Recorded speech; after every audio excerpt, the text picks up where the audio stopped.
frères et sœurs, que le Seigneur vous bénisse richement et surtout un grand shalom.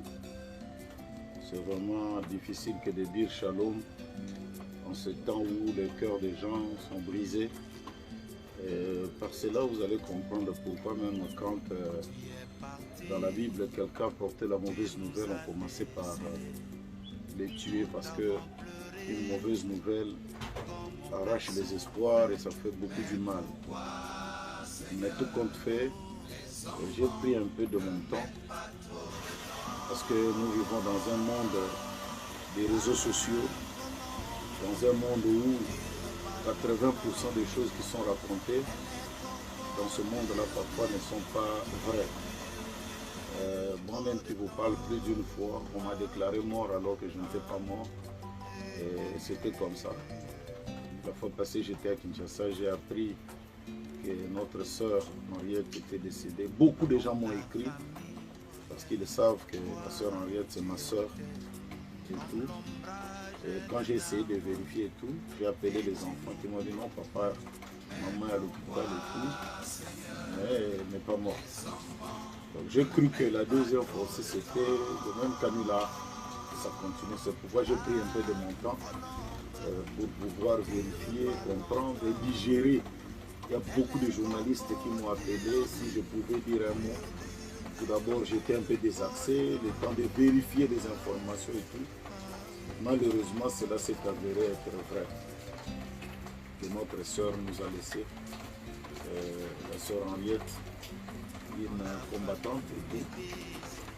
C'est avec beaucoup de regrets et de cœur vraiment brisé que j'ai fait même cette petite vidéo.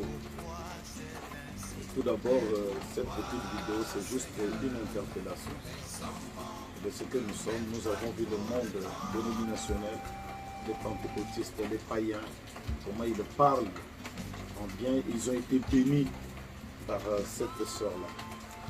Comment elle chantait, comment ça leur a donné des espoirs, ça a réconcilié des mariages et tout.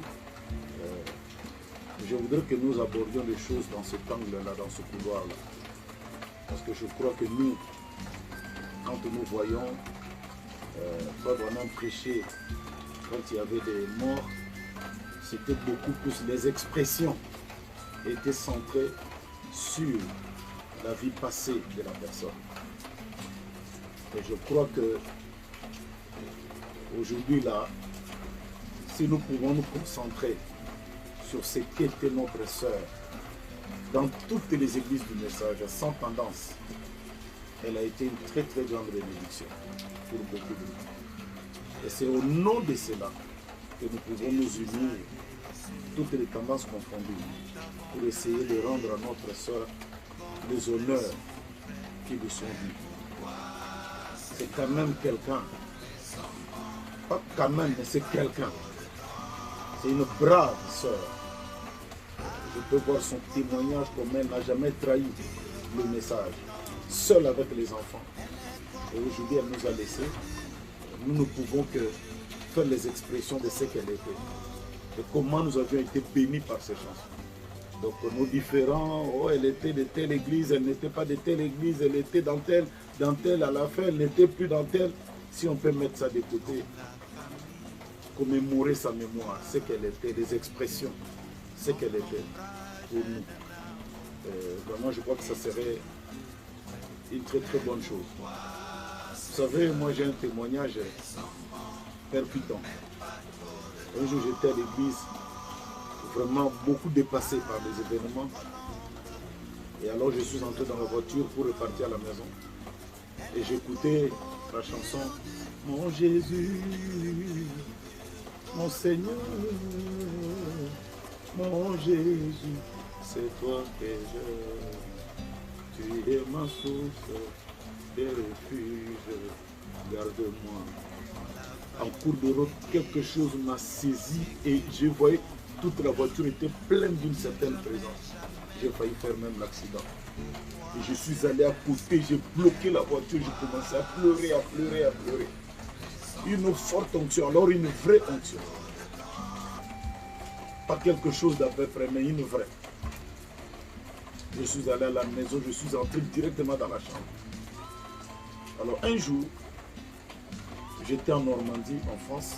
Je crois que le frère Sacré et la sœur Nicole pourront donner même ce témoignage. Nous étions dans le véhicule et on a mis la chanson là. J'ai dit au frère, arrêtez tout d'abord. Je vais vous donner les témoignages. J'ai dit, regardez, telle chose a eu lieu dans la chanson là. Regarde. Et ils ont des chars. Nous n'avons que le nom de l'Éternel. Tu m'as donné la nature de l'agneau. Alors que le monde est en crise d'amour. Mon seul devoir, c'est d'aimer, c'est disposer mes vertus. Comme David devant Saoul. Je ne peux qu'aimer, je ne peux pas aimer. Et j'ai terminé le témoignage, j'ai arrêté, on a remis la chanson. Le même phénomène nous a pris, et les chauffeurs, et tout le monde, et tout le monde, on a commencé à pleurer et tout. On a dit au frère Sacré, arrêtez un peu le véhicule, qu'on digère un peu cette onction ici. Donc c'est quelqu'un qui chantait avec Dieu dans son cœur. Nous voulons un peu l'honorer de cette manière. Et même pas seulement, parce que nous sommes des frères, mais dans la tradition africaine, quand il y a un mort, on oublie même parfois nos différends. Elle était de telle église, elle n'était plus de telle église, elle était dans telle, elle était... On oublie. Chaque fois, nous les Africains, quand il y a un mort, nous disons toujours, on enterre tout d'abord. Et nous allons voir le reste après.